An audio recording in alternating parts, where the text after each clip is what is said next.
La première chose qui nous a marqué, c'est cette présence des 3 bâtiments de la caserne qui encadrent la place sur 3 côtés, et à l'inverse, sur le côté rue des Carmes, où on a une architecture qui est plus en recul et un peu moins structurée.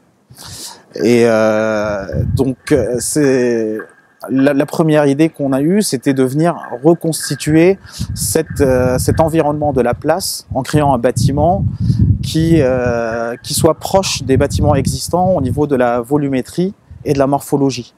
Donc nous avons décidé de poser un bâtiment sur le côté ouest de la place avec une hauteur équivalente et des proportions en plan qui soient équivalentes aux bâtiments existants. Cette décision était mariée avec la décision de libérer au maximum la place pour pouvoir continuer à être utilisée dans le cadre du festival de théâtre de rue. Donc c'est pour cette raison qu'on a décidé de créer le cinéma sur 2 étages en se mettant sur un côté de la place. Le positionnement du hall est venu assez naturellement puisqu'on avait un axe sur la place qui était très présent, qui était la continuité de la rue, qui part de la rue des Carmes et qui est face au bâtiment de l'horloge. Et donc cet axe existant, nous avons voulu le garder, le marquer et le mettre en valeur. Donc nous avons décidé de créer le hall toute hauteur sur cet axe pour garder cette transparence visuelle, tout en l'accompagnant avec une transparence physique, c'est-à-dire en créant un accès au niveau de la place, un autre accès au niveau de la rue, pour que la continuité soit visuelle et physique à la fois. Une fois le hall positionné, il était évident pour des questions fonctionnelles de positionner les salles de part et d'autre à l'étage comme un rez-de-chaussée. Donc une fois ces salles positionnées, nous avons eu une volumétrie fonctionnelle de cinéma qu'il fallait traiter architecturalement.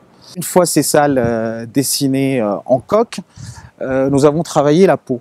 Donc à savoir comment créer une peau qui va venir habiller cette coque et sans créer d'espace résiduel.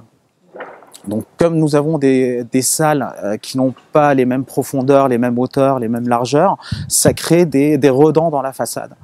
Donc d'où nous est venue l'idée d'avoir une façade à facettes qui va venir rentrer, habiller les redans et ressortir quand il y a besoin. Donc par ce travail, nous avons eu l'idée de créer une roche qui ait des transparences à l'intérieur, d'où l'idée du cristal. Aujourd'hui, nous sommes en train de poser tous les butons métalliques qui vont venir recevoir cette charpente. Donc nous avons une isolation à poser, puisqu'on a une isolation extérieure, donc qui va être entre la coque béton et la façade extérieure. Donc cette prestation, ce poste démarre la semaine prochaine, et normalement la charpente va démarrer en fin d'année, fin décembre, début janvier.